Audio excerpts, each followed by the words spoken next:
অবিকে আরও আঁকড়ে ধরে তার বুক থেকে মাথা না তুলেই বলে ওঠে, তুমি আমার কাছে বসো, আরও কাছে টেনে নাও আমায়। আমি শ্রেয়াকে বলেছি কেউ আসবে না এখন, কাউকে আসতে দেবে না ও। তুমি আমাকে আরও কাছে টেনে নাও, তোমার বুকের ভিতরে নিয়ে যাও আমায়। এতদিন তো এই বুকে মাথা রেখেছি, আজকে আমার এই বুকের আরও ভিতরে নিয়ে যাও প্লিজ। অনেক কষ্টে নিজের কাঠিন্যকে ধরে রাখে অবি। ঘরে হালকা নীল আলো। অনেকে এসেছিল, সবাই চলে গেছে, এখন কেউ নেই।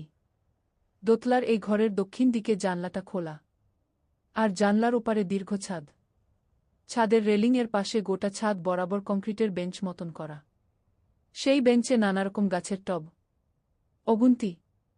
যতীনবাবুর বড় গাছের শখ, গাছগুলোকে সন্তান স্নেহে পরিচর্যা করেন তিনি।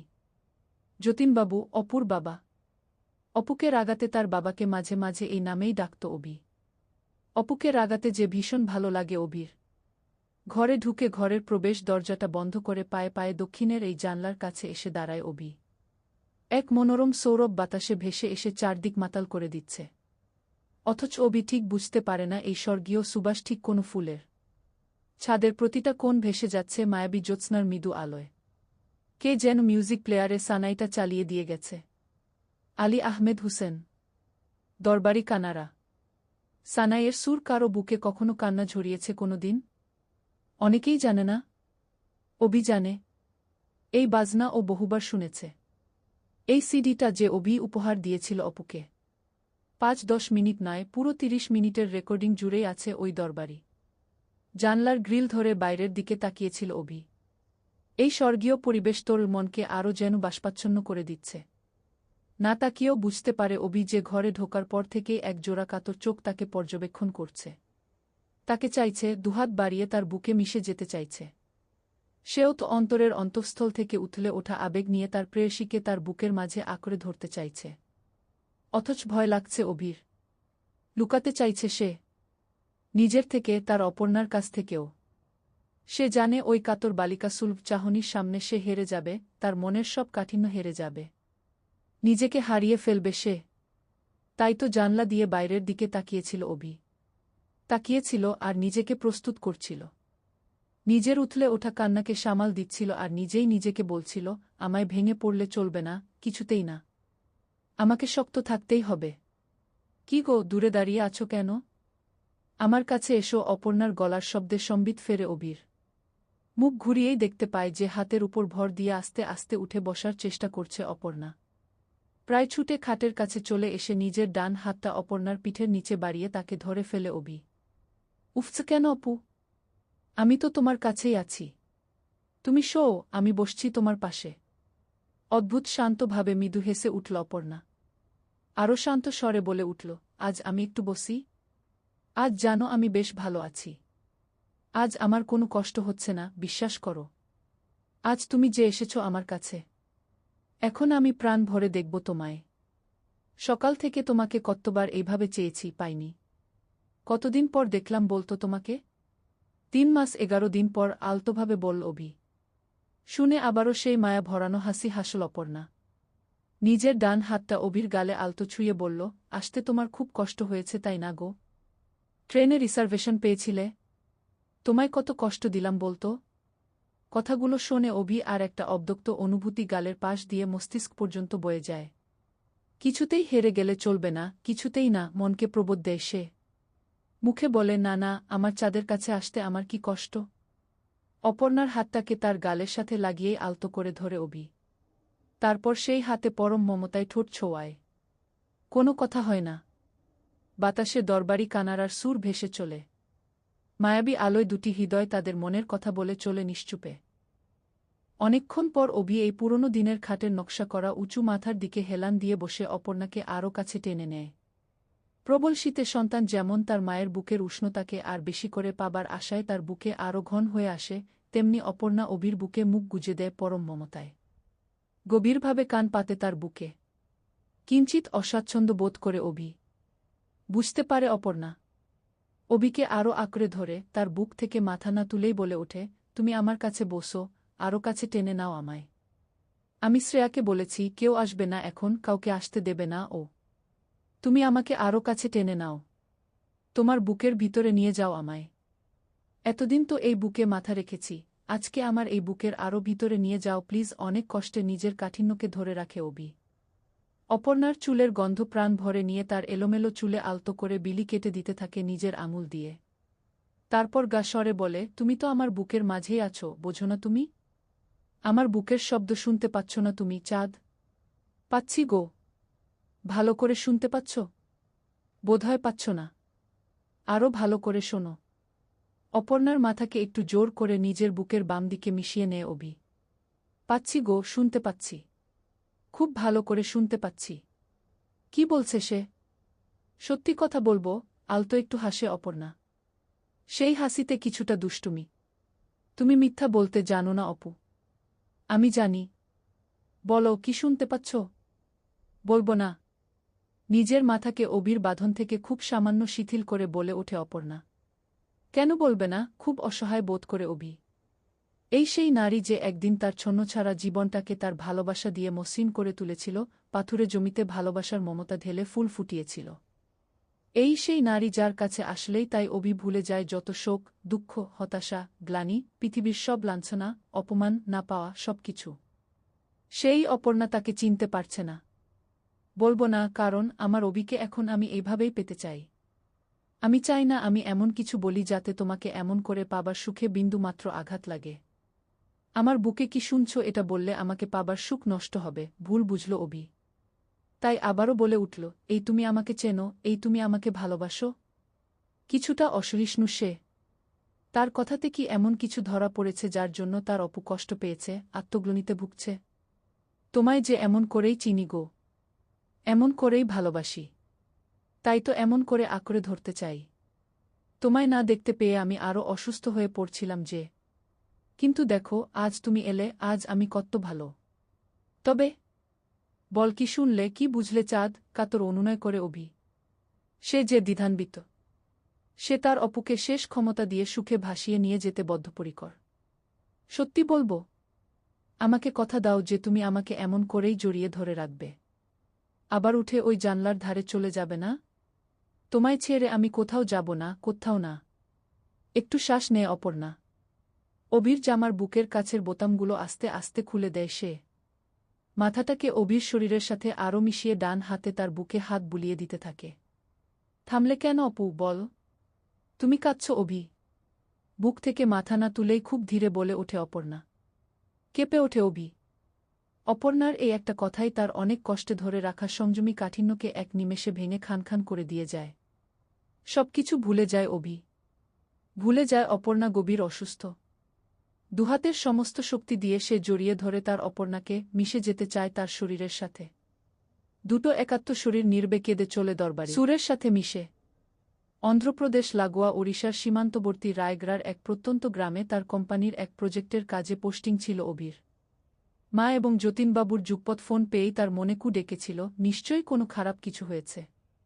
সকালে বাড়িতে পৌঁছেই মায়ের কাছে প্রথম শোনে অপর্ণার কথা। তার মারণব্যাধির কথা। যতীনবাবু অভির আসার খবর শুনেই এ বাড়িতে চলে এসেছিলেন। মা, যতীনবাবু, বেলামাসি এমনকি গণেশদাস সকলেই এই আশঙ্কাই করেছিলেন যে অভিকে সামলানো যাবে না। তার পরম ভালোবাসার অপুর আয়ু যে আর বেশিদিন নেই এই কথা শুনে সে শোকে পাগল হয়ে যাবে। এই আশঙ্কায় শঙ্কিত ছিলেন ওরা। তাই খুব আস্তে, কিছুটা দ্বন্দ্ব নিয়েই অভিকে জানিয়েছিলেন মা। ছেলের এই ভালোবাসার পাত্রীটিকে তিনিও যে নিজের সন্তানের অধিক ভালোবেসে ফেলেছিলেন। অপু তার মেয়ের অভাব তার ভালোবাসা, তার নরম কোমল স্বভাব, তার মায়ের প্রতি প্রকৃত টান দিয়ে পূরণ করে দিয়েছিল যে। অপু যে কোনো ছেলেবেলায় তার মাকে হারিয়েছে। অভির বাবার অপঘাতে মৃত্যু হবার পরে এই সংসারে যে শূন্যতা নেমে এসেছিল, যে ক্ষত নেমে এসেছিল, তা যে এই মেয়েটি অনেকটা ভরাট করে দিয়েছিল।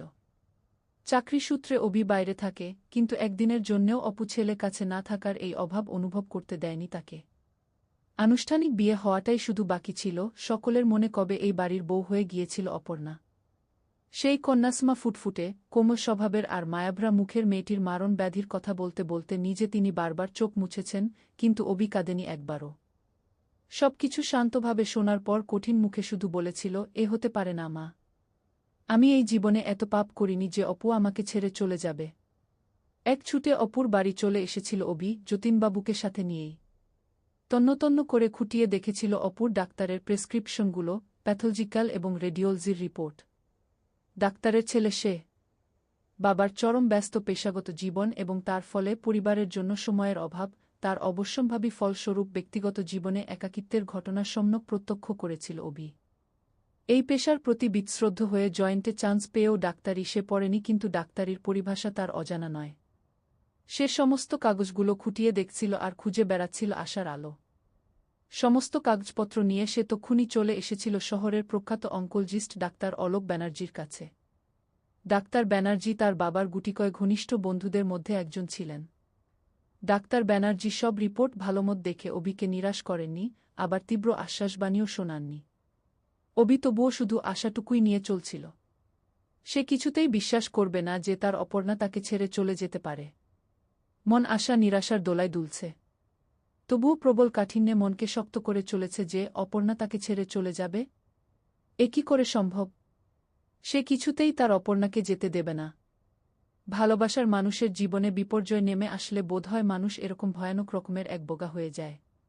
সে একবোগা মন নিয়ে সে ফিরে এসেছে আর চোয়াল শক্ত করে নিজেকেই বলেছে, আমাকে শক্ত হতে হবে, এর শেষ দেখে ছাড়ব আমি, অপু থাকবে না। এ আমি কিছুতেই হতে দেব না। সেই কাঠিন্যই ধরে রেখেছিল সে এতক্ষণ।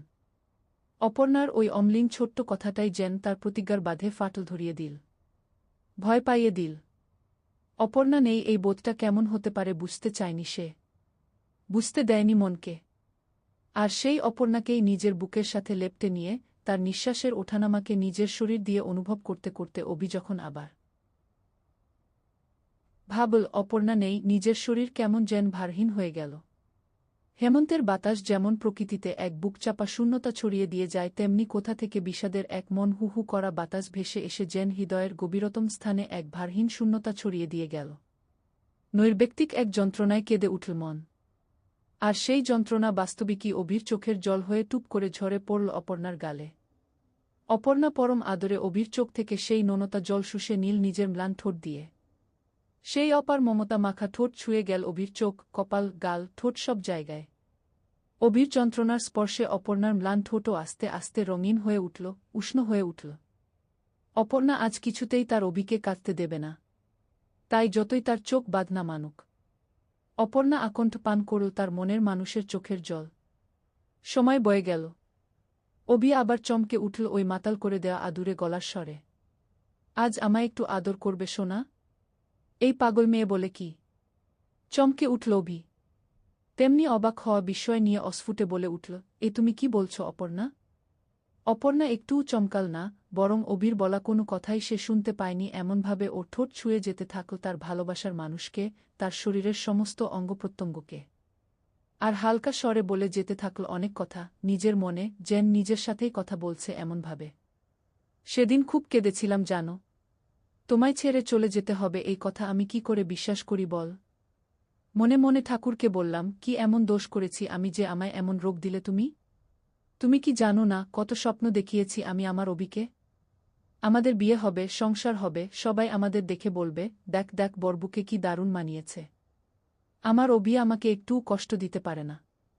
আমার একটু কষ্ট ও সহ্য করতে পারে না। নতুন জুতো পরে পায়ে ফোসকা পড়লে পর্যন্ত ও আমাকে কোলে তুলে নিতে চায়। আমার অভি খুব ভালো। ওর মতো মন হয় না।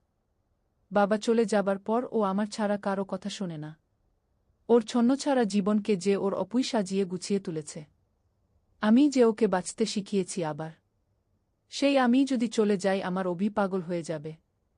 এমন করো না ঠাকুর, আমায় পঙ্গু করে দাও, আমি সইব, কিন্তু আমাকে তুলে নিও না, আমায় ছাড়া আমার অভি যে মরে যাবে ঠাকুর। হাঁফিয়ে উঠেছিল অপর্ণা। একটানা এত কথা বলে থামল একটু সে। একটু শ্বাস নীল টেনে টেনে। তারপর আবার বলতে শুরু করল, ঠাকুর আমার কথা শুনো না জানো। প্রতিদিনই বুঝতে পারছি শেষ হয়ে আসছি আমি একটু একটু করে। সহ্য করতে পারল না অভি। যেন আর্তনাদ করে উঠল সে। বলল, ওরকম করে বলো না চাঁদ, আমি তোমাকে ফিরিয়ে আনবই। তুমি না থাকলে আমি কি নিয়ে থাকব?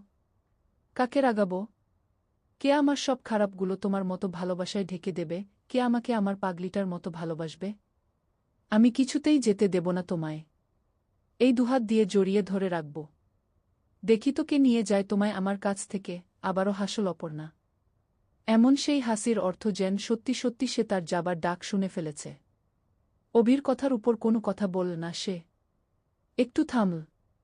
আবার বলে উঠল, অনেকদিন আগে তোমায় একটা কথা বলেছিলাম, মনে আছে সোনা? কি কথা চাঁদ? তখন এমনিই বলেছিলাম, হয়তো না বুঝে। আজ সত্যিই বলছি। তাই আমার যে সম্পদ তোমাকেই উৎসর্গ করব বলে সামলে রেখে দিয়েছিলাম তা আমি তোমাকে দিয়ে যেতে চাই। তুমি আমাকে ফিরিয়ে দিও না।